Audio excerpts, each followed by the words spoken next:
Upon detonation, a fireball as hot as the sun rapidly expands, reaching a radius of 950 meters. Anything trapped inside this fireball is instantly vaporized. In our simulation, the epicenter of the explosion is at Westminster. People within that radius won't even feel anything, because the nerve impulse transmission speed is slower. Within 5 kilometers of the epicenter, the blast radius.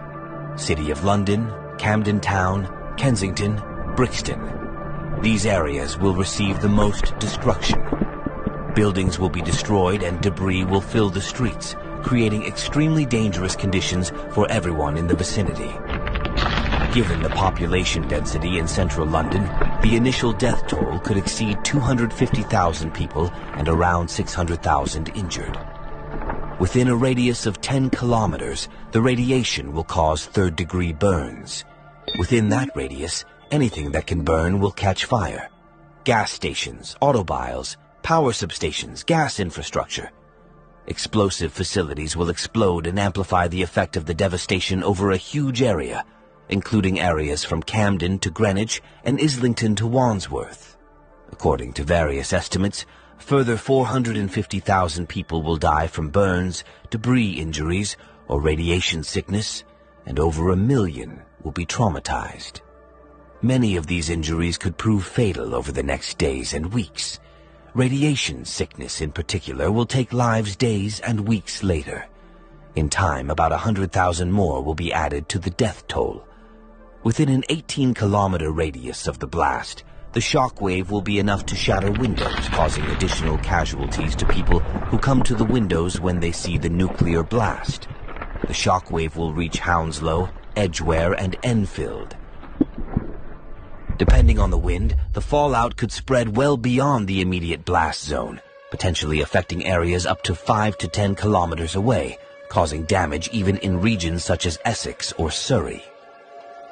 The estimated casualties in the event of a 750 kiloton nuclear bomb exploding in London would be about 850,000 people dead and about 2 million injured. If the explosion were to occur on the ground rather than in the air, the fallout map would be greatly expanded, and the radioactive fallout could even reach Manchester, infecting people, land, and animals. The problem with a nuclear explosion in London is also that London is essentially not designed to survive such a disaster. 11 of London's 20 major hospitals would be within the blast. The remaining hospitals would be physically unable to cope with the number of victims.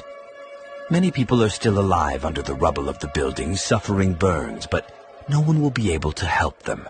Since the creation of nuclear weapons less than 100 years ago, there have been more than 20 incidents where a nuclear-armed country was one step away from a nuclear catastrophe. You can easily find these statistics on Wikipedia. I will attach a link to this article in the description of the video. I want to call everyone to action. Nuclear weapons are a real threat to our future. Give this video a like and share it so that as many people as possible can learn about its consequences.